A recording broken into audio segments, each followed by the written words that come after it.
तब चूहे ने कथा सुनाई। धन सब कलेशों की जड़ है।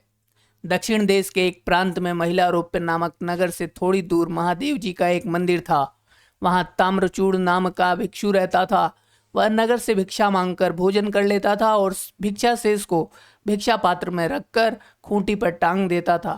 सुबह उसी भिक्षा शेष में से थोड़ा थोड़ा अन्न वह अपने नौकरों को बांट देता था और उन नौकरों से मंदिर की लिपाई पुताई और सफाई कराता था।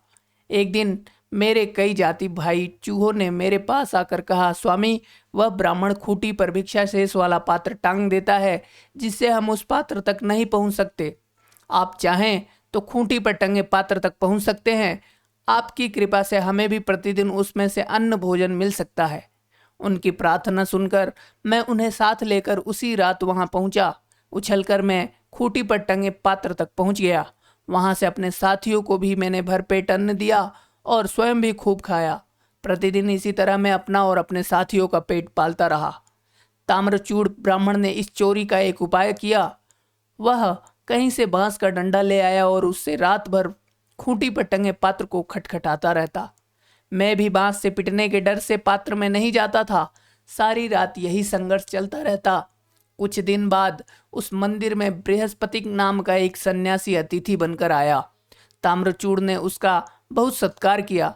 रात के समय दोनों में देर तक धर्म चर्चा भी होती रहती, किंतु ताम्रचूड़ ने उस चर्चा के बीच भी फटे बांस से भिक्षा पात्र को खटखटाने का कार्यक्रम चालू रखा। आगंतुक सन्यासी को यह बात बहुत बुरी लगी। उसने समझा कि ताम्रचूड़ उसकी बात को पूरे ध्यान से नहीं सुन रहा। उसने अपना अपमान भी समझा। इसलिए अत्यंत क्रोधाविष्ट होकर उसने कहा, ताम्रचूड़, तू मेरे साथ मैत्री नहीं निभा रहा, मुझसे पूरे मन से बात भी नहीं करता। मैं भी इसी समय तेरा मंदिर छोड़कर दूसरी जगह चला जाता हूँ। ताम्रचूड़ ने डरते हुए उत्तर दिया, मित्र, तू तो मेरा अनन्य मित्र है। मेरी व्यग्रता का कारण दूसरा है।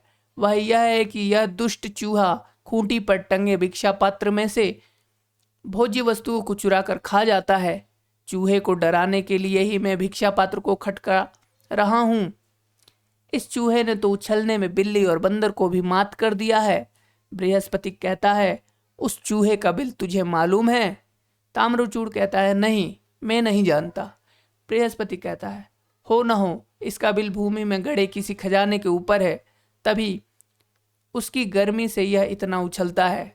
कोई भी काम अकारण नहीं होता।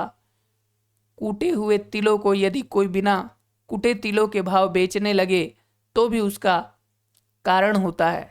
ताम्रचूड़ ने पूछा कि कुटे हुए तिलों का उदाहरण आपने कैसे दिया?